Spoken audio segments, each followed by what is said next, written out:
رمضان المبارک کے آخری عشرے میں کرنے والے اعمال، جو میرا بہن بھائی یہ کام کرے گا، یہ اعمال کرے گا، اللہ تعالیٰ اسے اس کی ساری مشکلات سے نجات عطا فرمائیں گے۔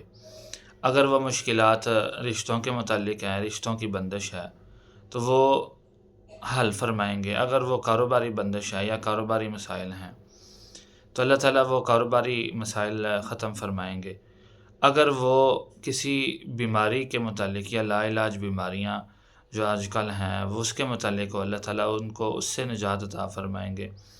اگر کوئی قرضے میں ڈوبا ہوا ہے تو اللہ تعالیٰ اس کے قرضے سے اسے نجات عطا فرمائیں گے۔ اگر کوئی یہ بندہ چاہتا ہو اس کی اولاد فرما بردار ہو جائے، کامیاب ہو جائے، تو اللہ تعالیٰ اس کی اولاد کو کامیاب فرمائیں گے۔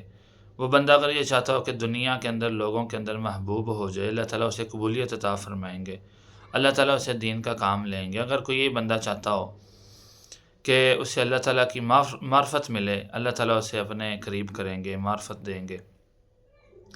جو یہ چاہتا ہو کہ وہ مکمل زندگی اپنی قرآن و سنت کے مطابق گزارنا چاہتا ہو، تو یہ سارے اعمال ایسے ہیں کہ اللہ تعالیٰ ان اعمال کی برکت سے اس کی ساری زندگی جو ہے وہ درست فرما دیں گے۔ تو یہ آخری 10 دنوں میں کیا کرنے ہیں؟ سب سے پہلی بات تو یہ ہے کہ سارے اعمال کا جو بڑا عمل ہے، جو بادشاہ ہے، وہ دعا ہے۔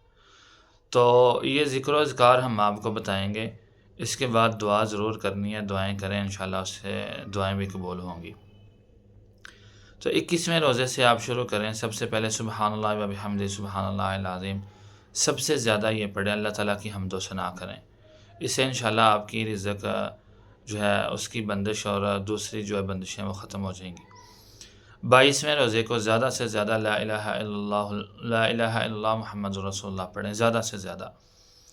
23ویں روزے کو سبحان اللہ و بحمدہ اس طرح صرف اتنا پڑھیں، اور اس کے ساتھ استغفر اللہ العظیم الذی لا الہ الا هو الحی القیوم واتوب الیہ پڑھیں، یا کم سے کم سبحان اللہ و بحمدہ استغفر اللہ اتنا پڑھ لیں۔ اور 24ویں روزے کو زیادہ سے زیادہ وہ لا الہ الا اللہ الملک الحق المبین پڑھیں۔ یہ سارے اعمال ایسے ہیں جو احادیث میں ہمیں ملتے ہیں اور قرآن و سنت میں ملتے ہیں، کوئی بھی قرآن و سنت سے ہٹ کے نہیں ہے۔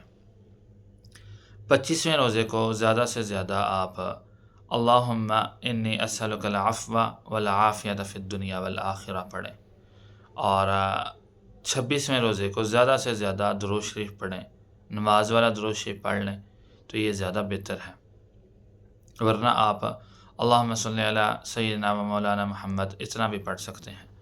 اور 27ویں روزے کو زیادہ سے زیادہ آپ ربنا آتنا فی الدنیا حسنۃ وفی الآخرۃ حسنۃ وقنا عذاب النار یہ دعا پڑھ لیں، یا اللہم اغفر لی وارحمنی وعافنی واہدنی وارزقنی واجبرنی وارفعنی یہ زیادہ سے زیادہ پڑھیں۔ اور 28ویں روزے کو زیادہ سے زیادہ حسبی اللہ و نعم الوکیل یہ پڑھیں، انشاءاللہ اللہ تعالیٰ کی معرفت حاصل ہوگی نظر سے، جادو سے، اور دوسری جو بیماریاں ہیں اس سے آپ کو نجات ملے گی۔ اور 29ویں روزے کو چوتھا کلمہ زیادہ سے زیادہ پڑھیں، لا الہ الا اللہ وحدہ لا شریک لہ لہ الملک و لہ الحمد وہو علی کل شیء قدیر۔